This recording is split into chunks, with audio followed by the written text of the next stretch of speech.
ಸ್ನೇಹಿತರೆ ನಮಸ್ಕಾರ. Usually disc bulge ಆದಾಗ ಅಲ್ಲಿರ್ತಕ್ಕಂಥ ಒಂದು ಕಾಮನ್ ಹೇಳಿಕೆ ಏನಂದರೆ ವೆಯ್ಟ್ ಲಾಸ್ ಮಾಡಿ ಹೊಟ್ಟೆ ಕರಗಿಸಿ, ಇಲ್ಲ ಅಂತಂದರೆ ಡಿಸ್ಕ್ ಬಲ್ಜ್ ಆಗೇ ಇರುತ್ತೆ. ಪ್ರೆಗ್ನೆಂಟ್ ವುಮೆನ್ಗೆ ಡಿಸ್ಕ್ ಬಲ್ಜ್ ಆದಂಗೆ ನಿಮಗೂ ಆಗಿರುತ್ತೆ ಅಂತಕ್ಕಂಥ ಒಂದು ಕಾಮನ್ ಆಗಿರ್ತಕ್ಕಂಥ ಹೇಳಿಕೆಗಳನ್ನ ಕೇಳ್ತಾ ಇರ್ತೀವಿ. ಬಟ್ ನಮ್ಮ ಜೊತೆ ಇದ್ದಾರೆ ಸರಳ ಅಂತ. ಅವ್ರಿಗೆ ಬ್ಯಾಕ್ ಪೈನು ಮತ್ತು ಸ್ಲಿಪ್ ಡಿಸ್ಕ್ ಆಗಿತ್ತು, ಜೊತೆಗೆ ಪ್ಯಾರಾಸ್ಮಲ್ ಮಸಲ್ ಸ್ಪಾಸಮ್ ಮೇಲೆ ಇತ್ತು. ಒಂದು ಸರಿ ಪ್ರಿಕ್ ಮಾಡಿ ಇಂಜೆಕ್ಷನ್ಸ್ ಎಲ್ಲ ಕೊಟ್ಟ ಮೇಲೆ 50% ಎಷ್ಟು ಕಡಿಮೆ ಆಗಿದೆ? 50% ಕಡಿಮೆ ಆಗಿದೆ. ಜೊತೆಗೆ ಅವ್ರಿಗೆ ವೆಯ್ಟ್ ಲಾಸ್ ಏನು ಅಷ್ಟೊಂದು ಆಗಿಲ್ಲ ಅಲ್ವಾ? ಸ್ವಲ್ಪ ಅಷ್ಟೇ, very very minimal weight loss. So ಇದರಲ್ಲಿ ಅರ್ಥ ಆಗುತ್ತೆ ವೆಯ್ಟ್ ಲಾಸ್ಗೂ ಮತ್ತು ಬ್ಯಾಕ್ ಪೈನ್ಗೂ ಸ್ಲಿಪ್ ಡಿಸ್ಕ್ ಯಾವ ಸಂಬಂಧ ಇಲ್ಲ. ನೀವು ಜಪಾನಿನ ಸುಮಾರು ವೆಯ್ಟ್ ಲಾಸ್ನ ನೋಡಿರ್ತೀರ. ಅವರು ಈ ಒಂದು ಸಬ್ಕ್ಯೂಟ್ ಫ್ಯಾಟ್ ಅವ್ರಿಗೆ ತುಂಬ ಜಾಸ್ತಿ ಇರುತ್ತೆ. ಮಿನಿಮಮ್ ಅಂದರೆ 200 ರಿಂದ 250 kg ಇರ್ತಾರೆ ಒಬ್ಬರು. ಅವ್ರಿಗೆ ಯಾವ ಬ್ಯಾಕ್ ಪೈನ್ ಇಲ್ಲ, ಯಾವ ಮಂಡಿ ನೋವು ಇಲ್ಲ.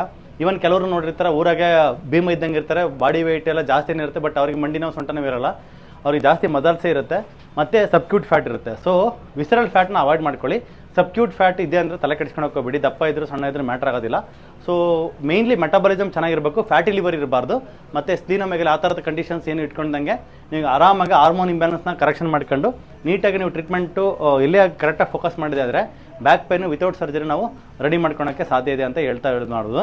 ಮೇಡಮ್ ಲಾಸ್ಟ್ 20 ದಿನದಲ್ಲಿ ಏನೇನೋ ಊಟ ಅನ್ವಾಂಟೆಡ್ ಎಲ್ಲ ಬಿಟ್ಟಿದ್ರೆ ಅಂತ ಕೇಳೋಣ. ಏನೇನು ಬಿಟ್ಟಿದ್ದೀರಾ? ಪೂರಿ, ಚಪಾತಿ, ಪರೋಟ, ಟೀ, ಕಾಫಿ, ಆಲೂಗೆಡ್ಡೆ ಇದೆಲ್ಲ ಏನು ತಿನ್ನಲ್ಲ ಸರ್. ಮುಂಚೆ ತಗೊಂತಿದ್ರಾ? ಮುಂಚೆ ಕಾಫಿ ಟೀ ಇರ್ತಾ ಇರ್ಲಿಲ್ಲ ಮುಂಚೆ, ಇದೆಲ್ಲ ತಿಂತಾ ಇದ್ವಿ.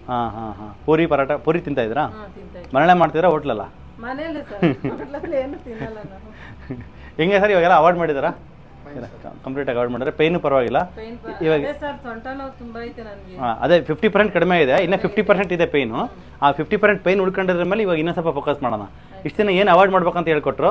ಇವಾಗ ಏನೇನೆಲ್ಲ ತಗೋಬೇಕು ಅಡಿಷನಲ್ ಆಗಿ ಹೆಲ್ತಿ ಆಗಿರೋ ಫುಡ್ನ ಫಸ್ಟ್ ಅನ್ಹೆಲ್ತಿ ಆಗಿರೋದು ಅವಾಯ್ಡ್ ಆಗಬೇಕು ಫಸ್ಟ್ ಲೆವೆಲಲ್ಲಿ. ಫ್ರೂಟ್ಸು ಯಾಕಂದರೆ ಫ್ಯಾಟಿ ಲಿವರ್ ಇರೋದ್ರಿಂದ ಫ್ರೂಟ್ಸ್ನ ಅವಾಯ್ಡ್ ಮಾಡೋಣ. ಒಂದು 3 monthsವರೆಗೆ ಅವಾಯ್ಡ್ ಮಾಡೋಣ. ಫ್ಯಾಟ್ ನಾನು ಹೇಳಿ ನಾನು ನೀಟಾಗಿ ಎಕ್ಸ್ಪ್ಲೇನ್ ಮಾಡ್ತೀನಿ.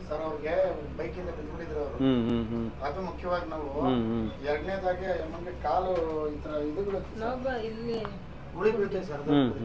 ಅದೇ ಮುಖ್ಯವಾಗಿ ಇಲ್ಲ. ಅದು ಏನು ಗೊತ್ತಾ, ಇವಾಗ 50% ಬೆಟ್ಟಿದೆ ತಾನೆ. ಓವರಾಲ್ 50% ಬೆಟ್ಟಿದೆ. ಇವಾಗ ಆ್ಯಕ್ಚುಲಿ ಇಂಜುರಿ ಆಗಿರುವಾಗ ಅಷ್ಟು ಸಮಸ್ಯೆ ಆಗಿರೋದಕ್ಕಿಂತ ಮುಖ್ಯವಾಗಿ ಅವ್ರಿಗೆ ಈ ಒಂದೇನು ಇನ್ಫ್ಲಮೇಟರಿ ಫುಡ್ ತಗೊತಾ ಇದ್ರಲ್ಲ ಅದರಿಂದನೇ ಬರ್ತಿದ್ದು. ಇಲ್ಲಿ ಬರ್ದಂಗೆ ನೀವು ಬರೀ ಅವ್ರನ್ನ ವಿಡಿಯೋ ನೋಡ್ಕೊಂಡು ಅವಾಯ್ಡ್ ಮಾಡಿದ್ರು ಇಷ್ಟೊತ್ತಿಗೆ ನೋವು 50% ಬೇಡ, ಅಟ್ಲೀಸ್ಟ್ ಒಂದು 25% ಅದು ಕಮ್ಮಿ ಆಗಿರ್ತಾಯಿತ್ತು. ಸೊ ಮುಖ್ಯವಾಗಿ ಇಂಜೆಕ್ಷನ್ ಕೊಬ್ಬರಿ ಎಣ್ಣೆ, ಎಳ್ಳೆಣ್ಣೆ, ತುಪ್ಪ, ಸ್ಯಾಚುರೇಟೆಡ್ ಫ್ಯಾಟ್ ಈ ಮೂರಾಗ ಯಾವ್ದಾರು ಯೂಸ್ ಮಾಡಿ. ಬೆಣ್ಣೆ ಬೇಕಾದ್ರೆ ಯೂಸ್ ಮಾಡಿ.